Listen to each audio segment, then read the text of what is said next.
আমরা জানি যে একটি চুম্বক অপর একটি চুম্বককে আকর্ষণ অথবা বিকর্ষণ করে। একটি চুম্বক অপর একটি চুম্বক ছাড়া অন্য কোনো কিছু দ্বারা বিকর্ষিত হয় না।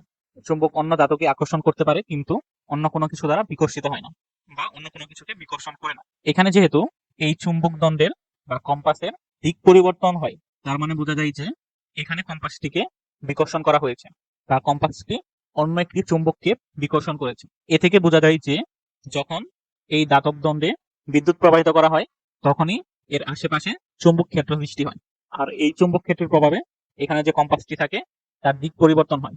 অর্থাৎ এ থেকে আমরা সিদ্ধান্ত নিতে পারি যে যখন কোনো স্থানে তড়িৎ প্রবাহিত হয়, তড়িৎ প্রবাহের চারদিকে চুম্বক ক্ষেত্র সৃষ্টি হয়। আর এই চুম্বক ক্ষেত্রের প্রভাবে এখানে যে স্থায়ী চুম্বকটি ছিল, অর্থাৎ এই কম্পাসের কাঁটাটি, এই কাঁটাটি বিক্ষিপ্ত হচ্ছে। অর্থাৎ আমাদের সিদ্ধান্ত হচ্ছে যে তড়িৎ ক্ষেত্রের চারদিকে চুম্বক ক্ষেত্র তৈরি হয়। এরপর হচ্ছে চুম্বক ক্ষেত্রের দিক নির্ণয়। এটা নিয়ে আমরা পরে আলোচনা করব।